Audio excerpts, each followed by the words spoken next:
A community consists of a plethora of musicians, businesses, and iconic characters.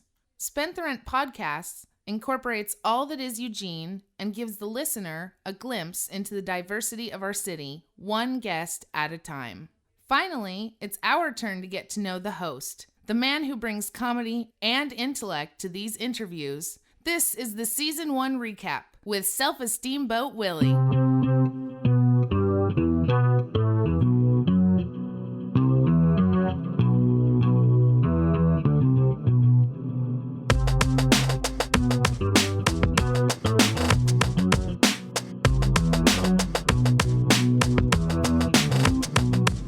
Welcome to Spent the Rent Podcast. I'm your host, Blair Conrad, and today's special guest is SelfEsteem BoatWillie. Heyo. Hey. Thanks for coming. Yeah, I live here. Oh, yeah, that's right.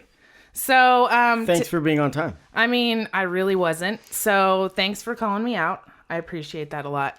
So, let's talk about you today. This is kind of cool. Superfan Blair here. Yeah, this is cool. Thank you for doing this. I asked you to host the show because I felt like, we reference you a lot. We had an episode 14 I thought was really cool. And when I wanted to kind of flip it for a season recap, I wanted to see if you would host it and interview me, and you wrote down some questions, and I'm ill prepared. That's okay. I'm a little ill prepared myself. I am a mom after all. Right. So this will be fun. So, thanks for doing this. Yeah, thank you for having me and thinking about me for this. So I just want to get right to it. Let's talk about your sponsors. Yeah, so, it's kind of growing. When I started this, it's now been a year. I didn't really know how that was going to come about, the sponsors. And James Barber has been really gracious. He runs Oregon Cash Flow Pro, free money management videos and does some really cool things for the community. But James Barber actually reached out and was like, hey, I want to be your title sponsor, like early on, because I think he was my fourth guest. Yeah. And I was stoked. I was pretty amazed because he was like, I believe in what you're doing, and I think it's going to grow. Yeah, he's the star voting guy, right? Yeah. So, he ran for county commissioner, and him and I didn't know each other when I had booked him for the first time. And then, slowly we have been building this relationship, and it's pretty cool that he believed in me early on. Yeah. So he became the title sponsor real quick, and if you haven't watched his stuff, on YouTube, he's got all these videos, but you can go to his website, OregonCashFlowPro.com. And obviously I mentioned that at the beginning of each episode, and I mentioned it a lot because he does a lot for us. So it's pretty cool. That's way cool. And then other sponsors, let's see, we got a good friend of mine. Is grown, yeah, man. my second one was Jake Williams, started an online community called 45 Degrees Northwest. And they're doing hats and shirts and all kinds of cool stuff. And the videos on his Facebook page and also on YouTube, they talk about hunting and just kind of hunting culture. Right now they're talking about the lottery that goes on, like to see if people get a tag and whatnot. And totally. So it's just ways to kind of, if you have questions or you're trying to learn more about hunting or you're like really big into it, you can talk to them, and it's just a community that he's building, and the shirts and hats are awesome. I love merch. Yeah, so he's doing that. That's Jake Williams. He's also been one of our guests, and he's a tattoo artist. Yeah, I was gonna say that's overtime. Yeah. So that's a good one. And then my buddy, he goes by J.R. Ewing. He's doing real estate, selling houses through Song Real Estate. So awesome. He's killing it, and he sponsored it. And if you go on the STRPOD.com/sponsors, you can click on his little ad and it will automatically call him. So if you're looking at buying God, that's so clever. It's pretty neat. That's so clever. If you're looking at buying a home, you can talk to J.R. Ewing from Song Real Estate, and he'll hook you up. I grew up with him. He's been my best friend since high school. Yeah, so he's a good dude. That's pretty cool. And then we've got a new sponsor, our guest last week, MVP Sports and Games. Oh my gosh. That's pretty cool because they got this poker hall now in Corvallis, and Henry Martin was gracious enough after we did our interview. He was interested in becoming a sponsor. So that's cool. That's amazing. Another really exciting thing, and you were the first one, you can be an individual sponsor and you can donate like $1 or $2 monthly or one-time donation, whatever you want. So you just go to the website, and how it works is if you just message the Facebook page and you send me a selfie, then I will post it on the website, strpod.com/sponsors. And, it's cool because it's a growing list. It is. I can't believe how much it's grown. I think Aaron Major was actually the first one that sponsored it. And then So some pretty cool things with that. Kyle Creasy. Chris, one of my regular customers, he's an older gentleman that we always talk about, the Democratic Party and some cool stuff. And he's become a monthly sponsor. And so there's too many to list, but Amy Marie, You got a lot. You have done quite well for yourself. I'm super proud of you. It's small. It's not a ton of money, but it's enough to keep me motivated to keep doing this. And it's not about the money at all. It never was. And, good exposure for businesses and stuff. But we'll get to that in a little bit. Right. So, yeah, that's the sponsors right now. And I really encourage anyone listening to go to strpod.com/sponsor and become a sponsor. So I have a question. So yesterday, speaking of strpod.com, yesterday you spent a lot of time revamping that website. So I kind of took a peek. It's nice and streamlined now, a little bit better than before. So I love the website. Tell me more about it. Yeah, thank you. I just tried to simplify it. I mean, now that I think the last 5 episodes or whatnot, we've been doing video. And if you're watching this, cheers. And, the videos are available on YouTube, but there's a link on the website that's really cool. And I wanted to kind of streamline it. Obviously, the episodes were originally designed to just be audio, and the videos are pretty simple, just depending on what platform that you're listening to this on. If you're using YouTube, and you can throw it on in the background and listen just like, you would with any other podcast, but that's kind of neat. But on the website, I felt like there was just too much going on the main page and just too much scrolling. So I kind of shrunk it down to where it's a little bit more, simple. And there's places that I really encourage everyone to go to from the main screen. Like I really want people to check out the sponsors because they're how this happens. Right. And then, obviously the same episode list is growing. And so now you can even search on the episode list because now that we're getting into more and more episodes, it's going to be a little bit deeper and harder to find. This is number 43, correct? This is episode 43, and this is the first episode technically of season 2. So I'm curious. Season 2, I love it. Yeah, I haven't launched it yet, so I'm curious once this is done and we put it online, if Apple separates, like Apple Podcasts, if it separates season 1 and season 2. I haven't even seen it yet, so we'll see how that works out. And a growing list. I mean, I'm taking next week off, and then basically from now on, instead of doing it every week, we're going to cut back to do every other week, so I have a little bit more time to do research, and we can go more in depth with the guests. Oh, nice. Which I think is good, and it gives a little bit more time for each episode to get some exposure. I like this. The podcast is growing. This is amazing. Yeah, thank you. So the website, obviously, we just STRPOD.com. Yes, and then so my favorite spot on the website besides the episodes is your merch page because I'm obsessed with your stickers right now. Right. And so is my son. But let's talk about your merch. Is it cheap? Pretty simple. It's cheap. I kept it cheap. So, because this is starting out, I don't have a ton of inventory. I chose to do it through Teespring, which basically if you order it, they'll ship it to you, and I don't even have to do anything about it. But the high quality images, and there's hoodies and socks and all kinds of different stuff, grocery bags. I love socks. I love merch socks. And I mean, to be honest, I just kept the price, $15 for a shirt, and then plus shipping, but and I get a small cut. It's not about making money. It's just kind of if you want to rock the logo and you're a fan of the show. So you can find that on the website, strpod.com/shop, and you can order through Teespring. And also, if there's people that want coasters, you can order my CDs that I've made all the music that in the past. I'm absolutely guilty of doing this. So my giant coffee cups fit quite well on your right. CDs. So if you need new coasters, that's a cool thing you can do. I've got a few albums, and it's just kind of a lost thing that people buy in CDs. But I also have tape cassettes. And these, when you buy those, the tape cassettes, which are USB drives. Oh, my God. So they're kind of neat, and it has my whole catalog. And, I'm thinking about, now that we're done with season 1, I might actually go ahead and throw the full season 1 on each tape cassette that someone buys. So what it is, it's a USB drive. So, like, you plug it into your computer. So it looks like a tape cassette. They're pretty cool.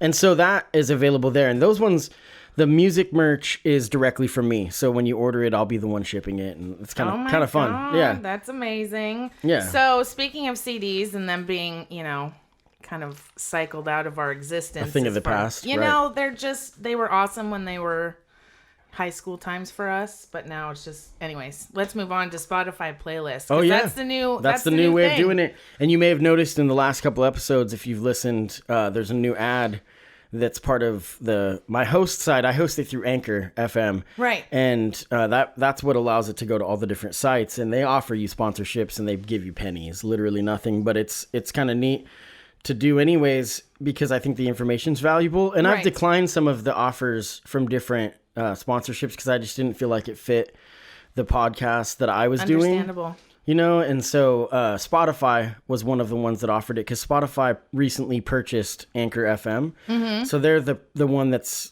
kind of primary for Anchor. Okay, it's on so all they're like the parent company now? Yeah, and it's still going to be on Apple Podcasts and all that stuff, but Spotify is making a push to really grow their podcast, usage. And I like Spotify's setup because there's a flyer for each episode specifically. Apple doesn't do that. Right. So it's easier to share on Spotify too. I love that on all of the social media and you can share it to Instagram. Yeah, that's a cool thing in your story and stuff. So on the Spotify thing, I went ahead and I created a playlist of all the songs, at least as long as they're on Spotify. Some of the artists are so obscure locally that they don't have their music online. Right. And which is a reason you go to local shows.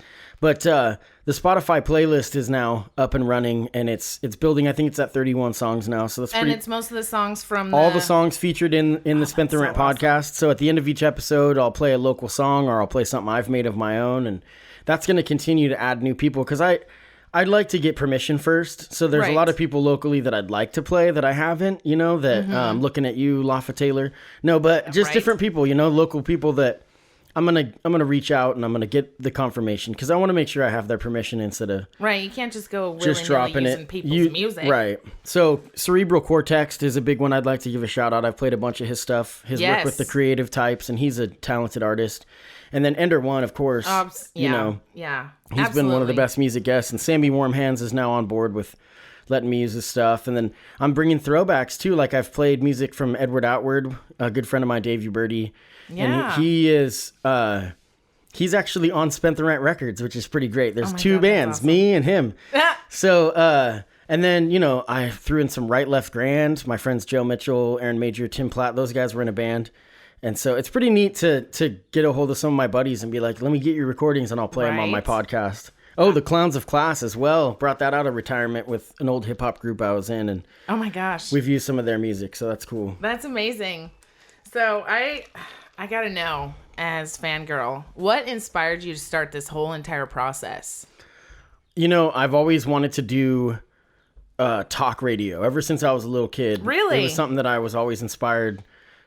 Both my parents listen to talk radio. A lot of it's really political, Dr. Laura and that kind of crap. Yes. And my dad was a big Rush Limbaugh fan. And so that was kind of inspired me early on to do really sports were something that I felt like wouldn't be as polarizing. And boy, was I wrong. Yeah, no, right. But something I always considered getting into, and it was something I talked about a lot as a kid to go to school for communications for radio broadcasting. And then slowly, what happened when I was younger and I was recording music and I had the mics and I had the setup and everything is I was drinking too much. So I would hit record to kind of, not streaming it, but just kind of canning it. And it was just a train wreck. Plus I didn't have the life experience that I felt like you would need to do something. And I wanted to hit on hard topics at times and just have fun with it. And I just, the platform wasn't there yet. So it wasn't like there was a basis to follow. And full disclosure, listening to Mark Maron and listening to Joe Rogan's podcast and how basically Joe Rogan kind of changed the game because he'll talk about whatever they're going to talk about depending on the guest. And that was something that inspired me to kind of be like, you know what? Screw having a theme. Like I could just go ahead and each guest will make, the theme. Right. And my general theme early on was just to reflect stories of the underrepresented. So when you came on and you had talked about being homeless and how you turned your life around, I'm like, well, this is an opportunity for somebody to be heard, that the way that it's always presented is wrong because they present it like you're some kind of monster. Like, how did you do this instead of just a normal human being? Right. Yeah. So that's something that I just always wanted to do talk radio, and the podcast world started growing and I had all the equipment and everything. I bought new mics early on in the show, but just kind of was easy to get it off the ground. Yeah. It's funny that you say that you love talk radio. My parents more specifically, my dad and my grandpa both listened to talk radio. My dad was a big Howard Stern fan. So I grew up listening to that, and I just love the controversial stuff, but I really love that you do touch on hard topics like me being homeless. Sure. And then, your friend that you recommended, one of my favorite things about the podcast is that when people come to me and say, I have an idea for a show, I think James Betzer was the one, give a shout out to James, that was like, you should interview Amy Marie from the Defiant Divas. Yeah. And so I was like, ooh, that was early on. And I was still trying to get, guests and try to get diversity. So have women as well. Cause that was something I was really concerned with early on. Like I need to make sure to have voices from different people. Right. And so that was really cool. And then you had referred me to Sarah Schofield. Yes.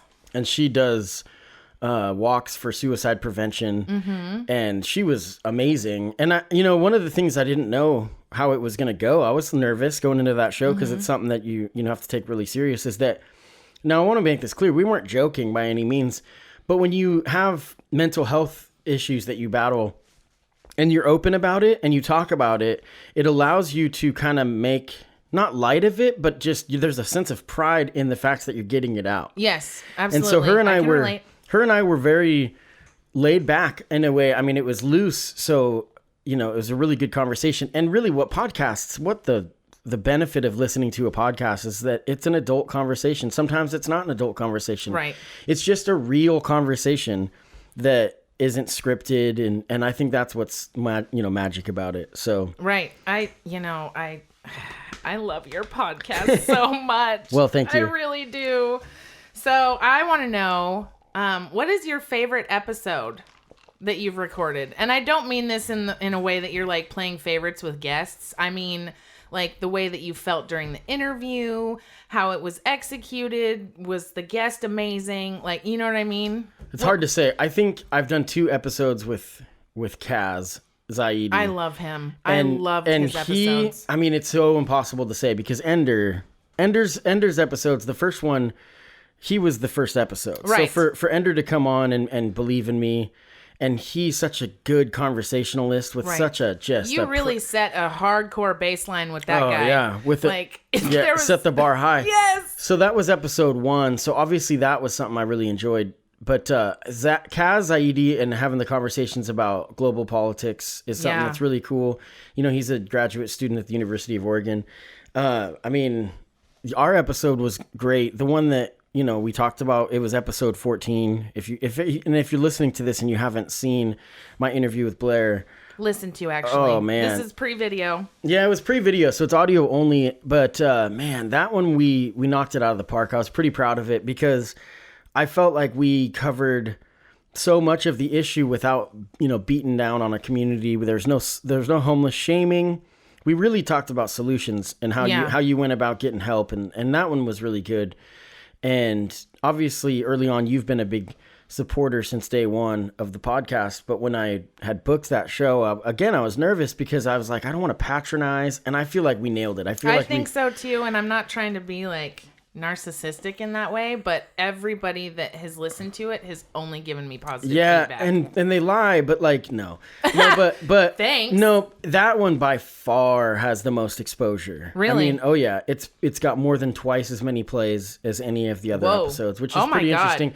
And obviously, we're not going to get into this much, but Rick Dancer was a big one. He was a big draw. Yeah. And Rick coming on, I mean, local celebrity. The thing that's real about the podcast, that's full disclosure, is that when Rick came on, I made my first big error. When you're doing this, you have 2 microphones hooked up to the audio interface, and I queued up one microphone on both tracks on my computer. So basically, you couldn't hear my voice. It was just an echo because it was picking up from his mic. Oh, okay. And oh my gosh. So we got done. And I have to say that the first time I interviewed him, because we re-recorded it. That's so the right. interview That's that's, if you notice episode, I think it's 11 and 12, I interviewed 2 people on the same day to kind of catch up because I was really diligent about doing one a week. Right. And I got to tell you, Rick was really gracious because I got through the interview and I went to go play it. And then we were going to do some EQ cleanup and stuff.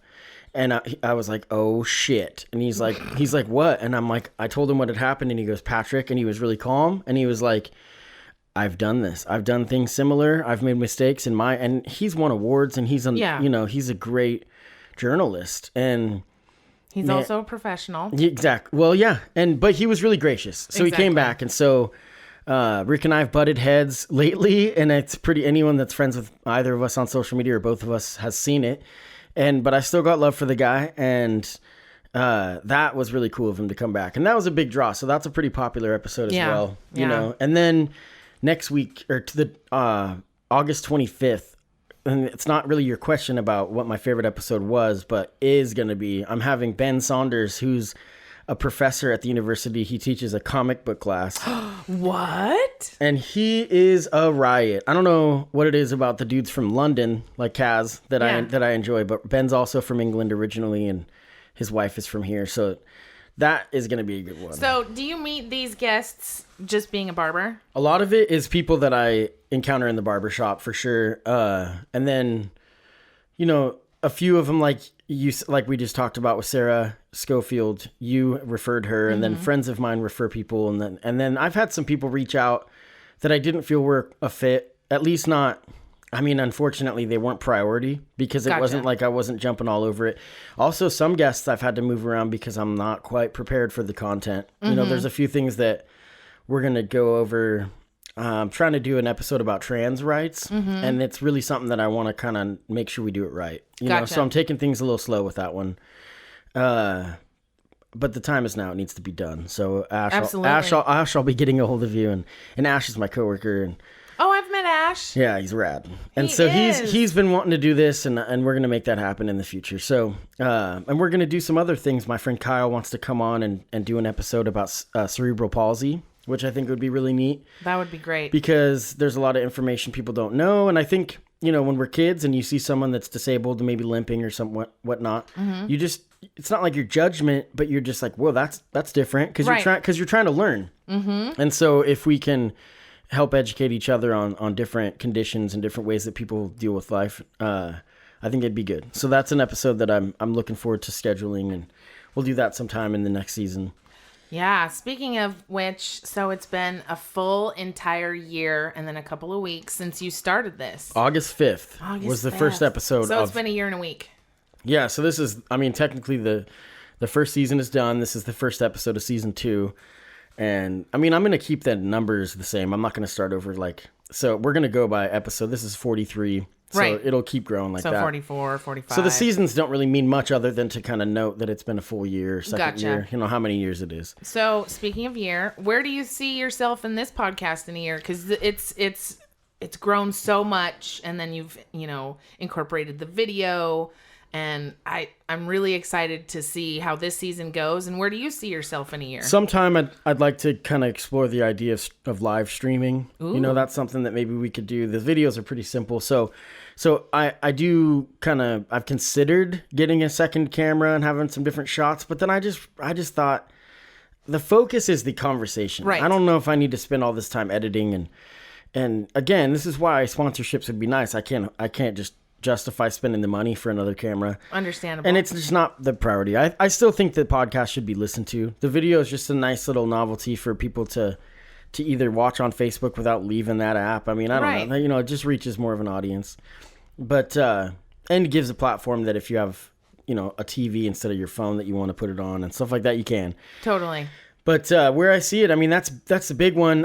There's guests that I'd really like to have and you know, to continue to build the audience and to listen to what people have messaged me and told me, you know, what they'd like to see happen and things that they'd like to see change. The one thing is I get a lot of comments. I get a lot of comments from people in Messenger, good friends and people I haven't seen in a long time. I wish that they would post those on the page, you know, because one of the things that I really appreciate about what you've done is that on Facebook, you'll constantly message you'll comment on the stuff when I release stuff just so that I know you're seeing it, because Facebook, as up to date, I haven't done the paid ads, and I'm just I'm hesitant to do the paid ads to reach a bigger audience because I want the growth of the podcast to be organic. Gotcha.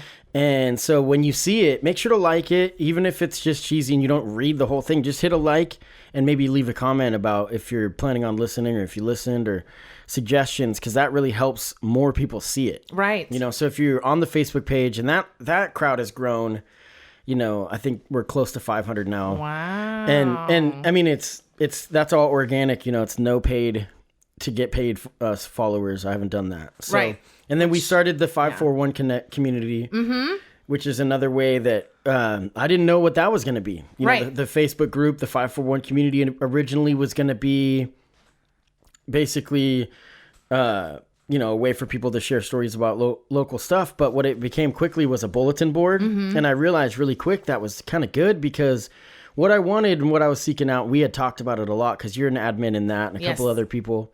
And what I wanted somewhere that other places aren't allowing you to do things. Like they're not allowing you to promote that you're selling something that you made by hand. And we haven't really deleted a lot of stuff from it because people haven't become trolls because we're allowing people to do what they want within reason. Right. I've been impressed that we haven't had to just go and delete. There's been like 2 people that were like, nope, trolling. And I think it was homeless shaming both times. Yeah, absolutely. That we removed. And it's like an unspoken rule. We didn't sit out all this different stuff and we'll just do it however we feel like. Yeah, speaking of organic, that's how this group has, you know, kind of come to be and formed itself. Yeah, the 541 community is cool and it's become a bulletin board that people are sharing. Here's a couple people sharing their rap songs every week. And at first I was like, it's too much. But you know what? Who cares? Just scroll past it. Because I want to let the local people do it. Now, if it becomes where you're inundating it with every day you're posting about, you know, the same thing over and over again, then I'll put it into that. But plus, I'm not really into the MLM posts. You can do that on your own page, please. Right. So yeah. Anyways, so I want to know. So who is a guest that you want to bring on that like people like me would be literally shocked about? Dan Carlin obviously would be a dream just because he has hardcore history. His podcast, if you're not familiar, it's really popular. I'm so not familiar. Yeah, I haven't listened to it a ton, but it's really popular. And so he's in Eugene, Oregon, and he's got one of the #1. I mean, it's a top 10 national podcast. Really? Oh yeah. I need to and check he's in this Eugene. out. And And then there's the guys from Broken Radio 541 podcast, which is pretty cool. After I started the podcast, I stumbled across that, and they do once a month hip hop podcast called the Broken Radio 541. And those guys would be kind of neat to have, you know, one or all of them on.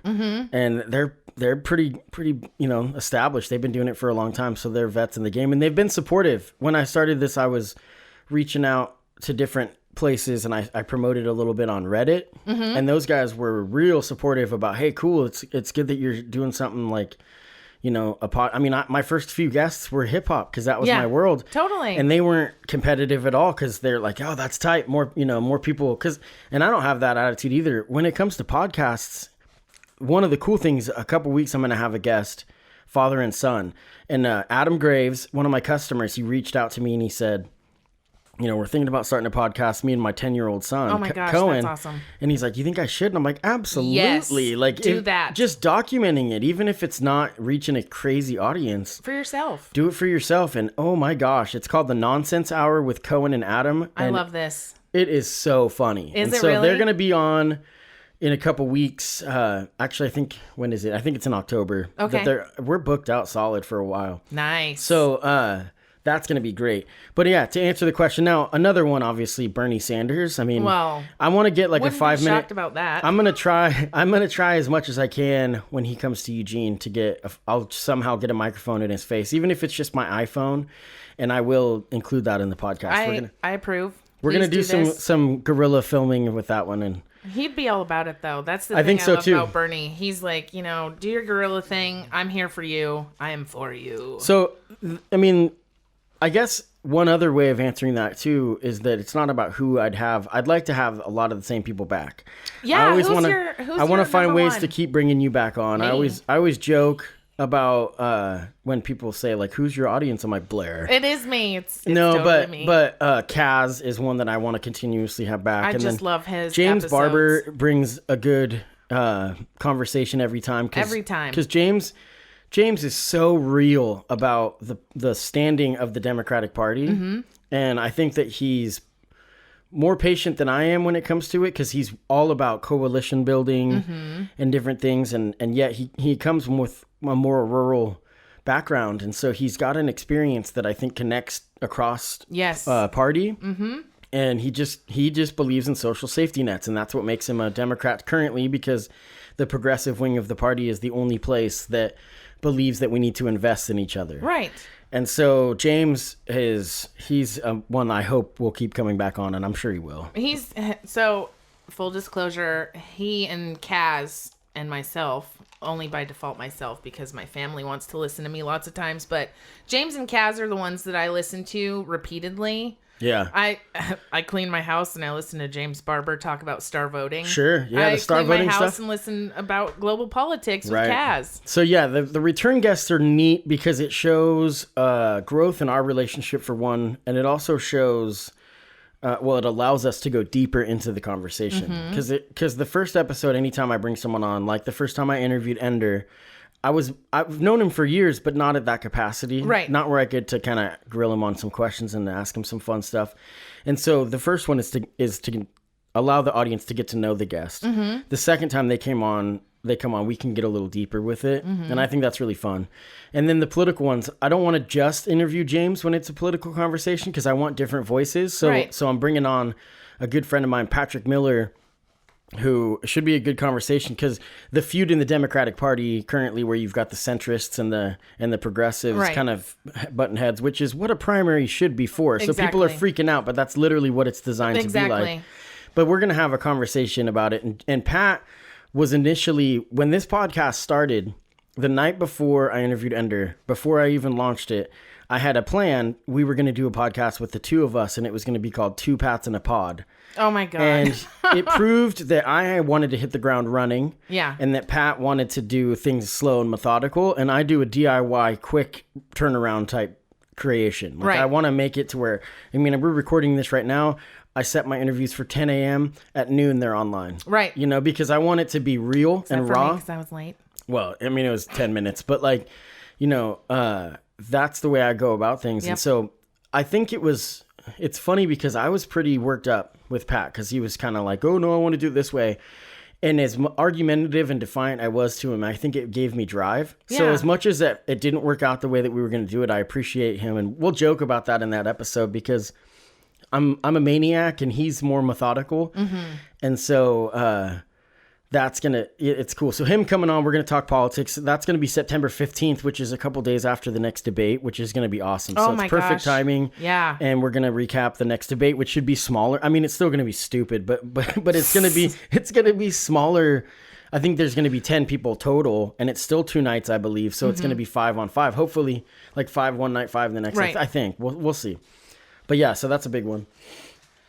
So I am stoked to be here as per usual. Yeah. And I just got to know. So you said that you met a lot of your guests through being a barber. How long have you been doing this thing?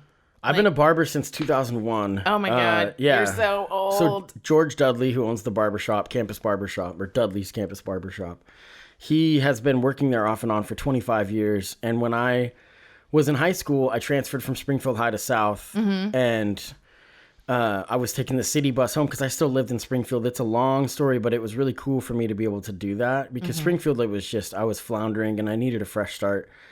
And when I went to South, I would take the city bus home. So I would skateboard by the barbershop, and George lived across the street from a really good friend of mine in high school, Calvin Sissel.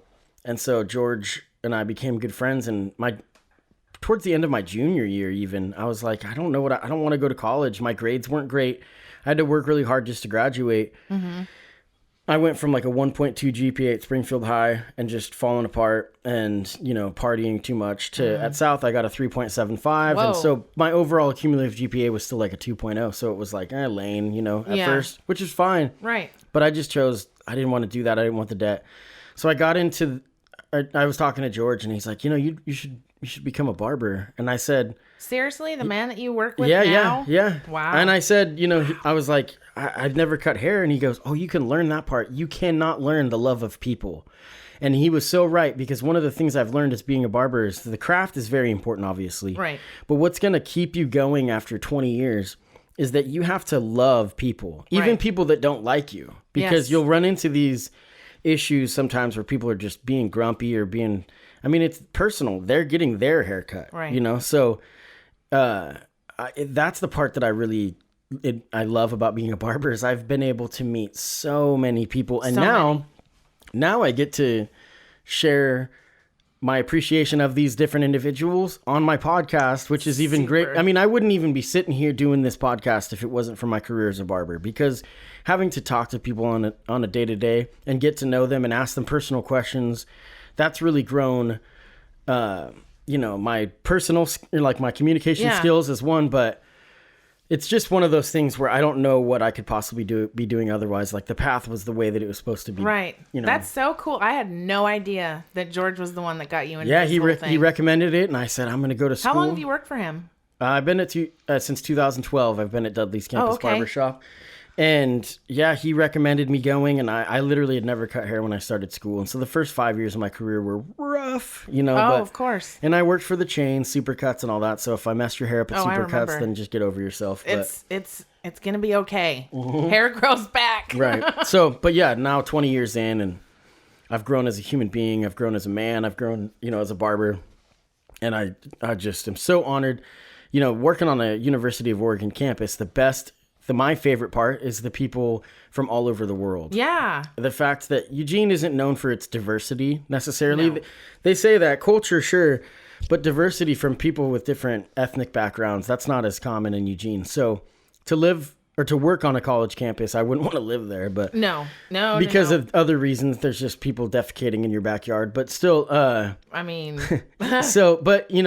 working on campus and getting to talk to people from all over the world, like Kaz, right? For example, and then one of the guests I had, my friend Winston Wang. Mm-hmm. We did an interview about his life as an international student, being from Taiwan.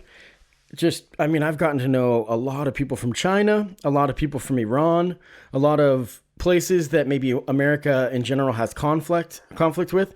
The beauty of it is that you can talk when you're on a college campus. Mm-hmm. Ideally, you can have conversations about conflict instead of having we can have our viewpoints on it, and we come together and have that conversation. And that's one thing that's really good about a college campus and just diversity in general. The news will make you think that people from different ethnic backgrounds are feuding, and there's some truth to it, but not like they portray it. No. People are willing to have those conversations a lot more.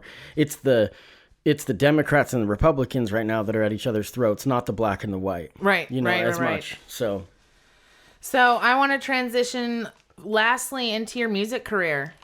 I would not call it a career, but whatever. But you've been at it for decades, dude. I'm humble. I started in 2004 recording music. Okay, not decades. No. But you've been doing music for longer than that, just because you started recording in 2004. I mean, you were writing lyrics before that. I started writing lyrics when I was 12 years old. There you go. And then we used to get tape cassettes and a handheld tape recorder, me and Jason Burton, who is in the band Not a Part of It, which I've played their music. I know Jason. Hi. Yeah, and so, we used to just jam out just for fun, and a lot of it was just drinking and carrying on. And I always dreamed of being in a punk band, and I never had the patience to learn how to play guitar or bass. I have these instruments, but full disclosure, I'm not good at them. I mean, I'll play a little bit of bass, very little, but I have them more or less if people come over to record. Roger McConnell is somebody that I've done a lot of recording with. And my music is a hobby, just like this podcast. But I will say one thing about it is I pride myself on this, that I have my own sound. I found something that I can do that's unique and that doesn't sound like anyone, because I took influences from different pockets, from hip hop, from pop punk, bands like NoFX and Green Day and that kind of stuff. And so I've definitely made my own sound, and I'm going to continue making songs, probably just singles, little EPs and stuff. I've got a track I'm working on right now from a beat from Jason Sessions, which is kind of cool. Mm-hmm. And so, it's just a lot of fun. I mean, I really like your Christmas video. The Christmas songs were a lot of fun. They were so funny. Yeah, Jay Philly just nailed it in his verse on oh my God, totally. Saying Merry Christmas Again, which is a satire on the war on Christmas. Yeah, right. Woo, I mean, those are definitely on the Spotify playlist. Yes. At strpod.com/Spotify. But then also there's videos on YouTube that if you're following this on YouTube, and that's another thing, please do. Please go to the YouTube, watch, and then subscribe to, because it's listed as SelfEsteem BoatWillie. So the Christmas videos were really fun. I love it. And that EP was really, it turned out exactly like I wanted. I'm so proud of you for that. Yeah, it was a good one. And then, I kicked the dust off after 9 years of not making music and being stuck in my own head with dealing with depression and stuff. And Hopeless Not Helpless was the album that I put out. And looking back at it, it's interesting because people have told me, they're like, this is why music probably never pop off for me, is they're like, man, this is by far the best thing you've ever done. And then in hindsight, I don't even like listening to it because I just think I was so rusty and I don't have the same aggression. Yeah. But that's the beauty of it. When you create, I don't beat myself up if I haven't created this masterpiece. It's just, as long as I'm making progress, that's all I care about making music, because progress, not perfection. I take misery that I've felt, like on the track Eye for an Eye, or Turmoil Despair is another good example. I take misery that I felt in my life and I flip it and make something out of it. Even if it's a dark song, you create something and it's a release of your creativity, and that then you have something to show for that pain. And that's why I make music. It's a therapy, and it's something that it brings me a lot of joy. I'm a big fan of my own music. Yeah. So what's your favorite song you've done of your own? Turmoil Despair is the most personal. The video for Eye for an Eye that was made by Henry Weintraub is pretty awesome. And He's that such a great filmmaker. Yeah, and that song Eye for an Eye just happened. I mean, it's crazy how it just came together. I can't talk about music without giving a shout out to Uncle Nancy. Oh, because Uncle Nancy taught me everything I know about music production, and he was a jerk doing it, but he's grown. And I have to say that I'm a sacrificial lamb, because he's started his own school, and he's killing it, and he's doing music therapy where he plays somebody a song as they talk. Yeah. And he plays like as what they're talking about. So he changes. Wow. He's so innovative. When's he going to be on the podcast? Yeah, he's back and forth between Portland, and we're trying to do it. And he has his own podcast too, but we'll do that. We've actually been hinting too at an Anti-Dope, which was my first group, Anti-Dope reunion. And that would be bananas, because our group was musically, I mean, Nancy's an incredible musician, but me and Billy had no business being in bands. And musically, it was a train wreck, but we practiced so much that our live show was actually really like, it wasn't, we were rough around the edges, but it was like on point. Yeah. And engaging? Yeah. And so we've talked about that, about doing another go of it. Yeah. So I hope that happens. Did I answer the question? My favorite song? I don't know if I did. You haven't answered any of my questions. Don't Look Back is my favorite one. Okay. Because Don't Look Back, which is a new one, and it's a single. You can find it on STRPOD.com, and it's on Spotify. All my music's on Spotify. Don't Look Back is a song that I was able to record with Josh Martinez, that guy, who, honestly, Josh Martinez is my favorite MC in all of hip hop. And he's from Vancouver, BC originally, Camo Bear Records, and him and Sleep are Chicharrones. Their song was featured on NBA 2K11. Nice. And man, he was cool. I reached out and I said, I want to do a track, and he said that he'd be willing to do it. And I sent him beat, and he was telling me, he's like, sorry that I haven't gotten back to you sooner. I'm going through a breakup. And I was like, well, we should just write about that then, because like I said before, I like to use it as therapy and kind of reflect and move on with stuff.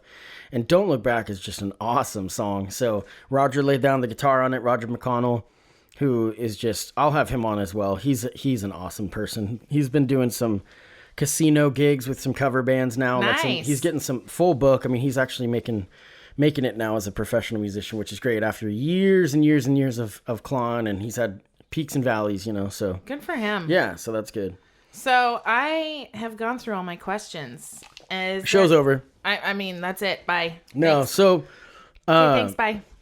Is there anything you want to talk about? Anything you want your listeners to know? I want to flip it on you and ask you, you've came on and you've been super supportive. What is it that you enjoy most about the podcast? What is it that you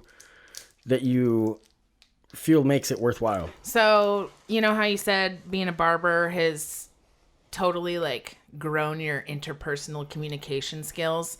Every single episode, it's like you're best friends with these people. Even if you've just met them as they walked in your door to record that day, it's just super organic. It flows really well. There's a couple episodes where there's a few minutes where it's kind of cringy, but that's never on you.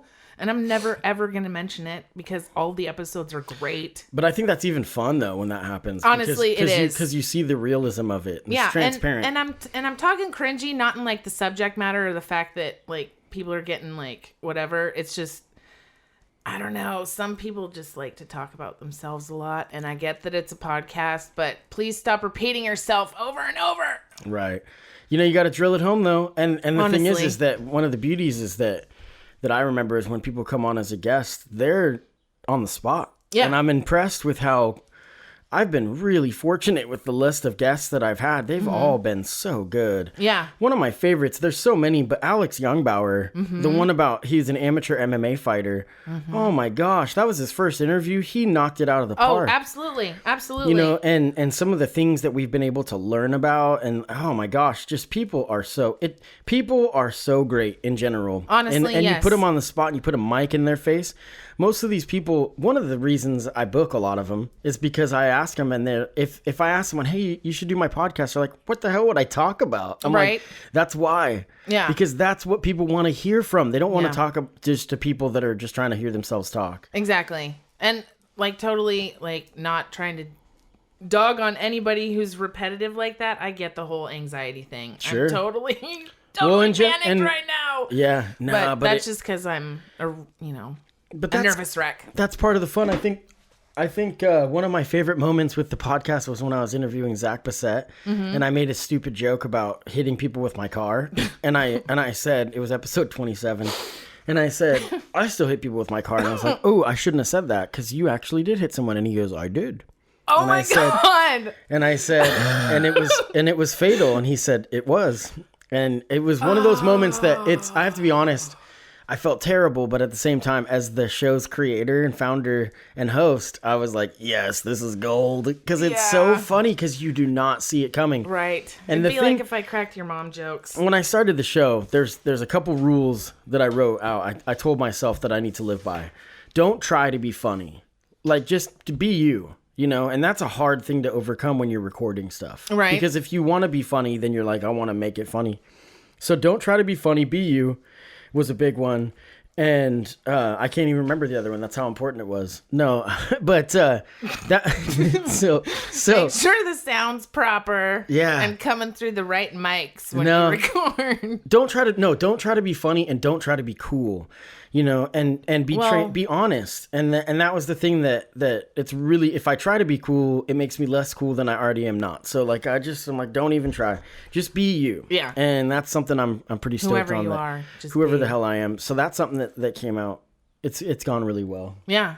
Agreed. So- Agreed. Yeah, well, this is awesome, Blair. You know, I just can't thank you enough. This is really cool because not only do I get to be a nervous wreck and ask my favorite podcaster questions, I get to be a nervous wreck and be on video as well. Right. So, Let's give a shout out. I don't know if how you're gonna applaud at home. Let's get a round of applause at home. Do it at home so we won't hear it, for Blair for doing this. Thanks.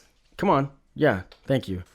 I do this for you guys. I do this for you. It's cool. And you had mentioned this idea about coming on and interviewing me for the recap, and I think what we'll probably do is we'll probably do this every year. You know, I'm okay with that. We'll probably figure out a way to bring you back on and do that every year, just because I think it's a good opportunity for me to go more in depth about what's coming and what's changing. Yeah. So. And plus, you know, I listen to every single episode, sometimes lots of times. Which is rad. There's a few you can listen to over and over again. I think it's kind of neat. And Yes. you don't have to hear all of them, but I definitely, if you're interested in the podcast, you start listening to the current ones because they catch your eye based on topic. Yeah, go back and start over from the beginning because it's kind of neat to see the progression. But, Oh my God. Honestly, I did that a couple weeks ago. We moved into a house from an apartment and I had a lot of time on my hands. Sure. So I listened to almost the entire season over the course of like 4 days. yeah, It was it's fun. cool. It was cool. I finally done enough episodes that I can look back and there's episodes that I'm like, I forgot this. Like, Right. not necessarily forget the guests because everybody, like you said, they're my best friends. I welcome them in my home and they're, you know, I really try to connect with them. Yes. And yet sometimes there's conversations and different things. I'm like, oh man, I forgot. And that's kind of neat. It's definitely cool to document, especially the political stuff, because you can see how it grows. I'd hate to have a podcast in 2016 after or before the election, because I'm sure we were gloating. You know, I remember posting something on Facebook where I was like, spoiler alert, Hillary wins. And then it popped up in my memories and I actually threw my phone in the toilet. But so anyway, so yeah, I'm going to end it with a song. What song today? Every episode ends with a track, and then we talked about it earlier. STRPOD.com/Spotify, and the link will be in the show notes from the most recent episodes. You can listen to the podcast playlist and follow that on Spotify. And so the song I chose today was off of the album Hopeless, Not Helpless. It's one of my own, Baby Steps. And I chose it because Baby Steps is basically how we started this, how we started from scratch, how we kind of were. Baby Steps, the song originally was about quitting drinking and me getting sober and taking it one day at a time. But it's about more than just that. So I chose that song so that we could kind of, baby steps are how you get yourself moving. So